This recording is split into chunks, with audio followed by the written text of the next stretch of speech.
গতকালের আকাশটা কোনোভাবেই ভুলতে পারছিলাম না, এজন্য আবারও আপনাদের সাথে শেয়ার করা। আসসালামু আলাইকুম, আমি তামান্না। আশা করি সকলে ভালো আছেন। কে কোথা থেকে দেখছেন অবশ্যই কমেন্টসে জানাবেন। আকাশটা দেখলে মুগ্ধ, মার্শাল্লাহ। গত রাতেই আমি সবজি কেটে রেখেছিলাম। এখানটায় গাজর, পেঁপে, পটল, বরবটি এগুলো কেটে নিয়েছি, আর মিষ্টি লাউটা আলাদাভাবে কেটে রেখেছি। বক্সে করে উঠিয়ে রাখবো, কারণ সকালবেলা বরাবরই বলেছি খুব তাড়াহুড়া হয়ে যায়, কাজের ব্যস্ততা বেশি থাকে, যার কারণে আগে যদি রাতে কেটে রাখা হয় খুব সুবিধা হয়। সকালবেলা উঠে তেমন একটা ঝামেলা থাকে না, কারণ সবজি কেটে মোটামুটি অনেকটা সময়ই চলে যায়। সকালবেলা ঘুম থেকে উঠে বক্সটা বের করে নিলাম। সবজিগুলো এবার ভালোভাবে ধুয়ে পাতিলে উঠিয়ে নেব। যে পাতিলে রান্না করব সে পাতিলে উঠিয়ে নিয়ে এবার এর মধ্যে একে একে সব কিছু দিয়ে দেব। প্রথমে দিয়ে দিচ্ছি এখানটায় লবণ পরিমাণ মতো, দিয়ে দিচ্ছি মরিচের গুঁড়ো পরিমাণ মতো, জিরার গুঁড়ো 1 চামচের মতো, আর দিয়ে দিব সামান্য পরিমাণ হলুদের গুঁড়ো। দিয়ে এবার দিয়ে দিচ্ছি আদা রসুন বাটা 1 চামচ পরিমাণ, দিয়ে পেঁয়াজ এবং কাঁচামরিচ। অবশ্যই চেষ্টা করবেন মরিচের পরিমাণ সবজিতে কম ব্যবহার করার।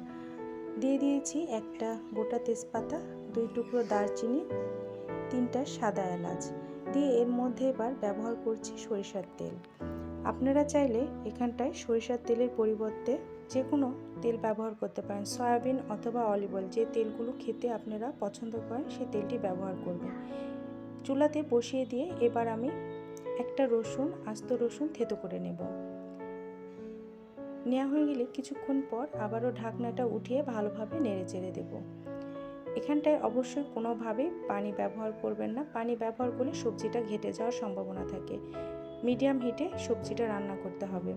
আবারও কিছুক্ষণ পর ঢাকনাটা উঠিয়ে এবার চেক করব যে সবজিটা যদি 50% কুক হয়ে যায়, এর মধ্যে অ্যাড করে দেব মিষ্টি লাউ। কারণ মিষ্টি লাউটা খুব অল্প সময়ে রান্না হয়ে যায়, যার কারণে যখন দেখবেন রান্নাটা একদম অলমোস্ট মিডিয়াম পর্যায়ে, তখন মিষ্টি লাউটা দিয়ে দিলে সবজিটা ঘেটে যাওয়ার সম্ভাবনা থাকে না।